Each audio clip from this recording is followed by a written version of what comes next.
देखिए, अक्सर ऐसा होता है कि इंग्लिश में 2 तरह से हम लोग किसी को भी उसकी एनिवर्सरी विश करते हैं। कुछ लोग कहते हैं हैप्पी वेडिंग एनिवर्सरी और कुछ बोलते हैं हैप्पी मैरिज एनिवर्सरी। अब आप सोचिए कि दोनों में से करेक्ट क्या है? क्या हैप्पी मैरिज एनिवर्सरी बोला जाना चाहिए या हैप्पी वेडिंग एनिवर्सरी बोला जाना चाहिए? अब ऑफ़ कोर्स आप कन्फ्यूज़ हो गए होंगे। अगर अभी तक सोचा नहीं है तो अब सोच लीजिए और मुझे ध्यान से सुनिए, दोनों ही चीज़ें आप लोगों को समझाने की पूरी कोशिश करूँगा। देखिए, सबसे पहले तो मैं बात करता हूँ कि दोनों के अंदर एनिवर्सरी यानी कि एक सालगिरह की बात होती है। अब वेडिंग क्या होता है? वेडिंग उस डे को बोलते हैं जिस दिन शादी होती है। उस डे को, उस इवेंट को, उस सेरेमनी को हम लोग वेडिंग कहते हैं। लेकिन मैरिज क्या होती है? मैरिज आपके उस डे के बाद जितने भी साल आप लोग साथ में रहते हैं, वो आपकी मैरिड लाइफ होती है। एक एग्जांपल के तौर पर बताना चाहूँगा, मान लीजिए कि 2 पर्सन है, एक है रवि, दूसरा है रिया।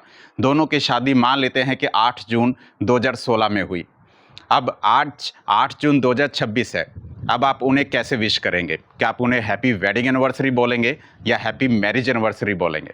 अब आप सोच कर देखिए, अगर तो आप लोग इस तरह से सोचना चाहते हैं कि आप उस डे के लिए विश कर रहे हैं, अगर ये दोनों लोग उस दिन को सेलिब्रेट कर रहे हैं, उस सेरेमनी को सेलिब्रेट कर रहे हैं, जिस दिन इन दोनों की शादी हुई, तो ऑफ कोर्स दूसरों को कहना चाहिए हैप्पी वेडिंग एनिवर्सरी। लेकिन अगर ये उस दिन के बाद जितने भी दिन अभी तक वो 10 साल तक साथ रहे, हर दिन साथ रहे, अगर आप उस मैरिज को सेलिब्रेट करना चाहते हैं, तो आप लोग कह सकते हैं हैप्पी मैरिज एनिवर्सरी।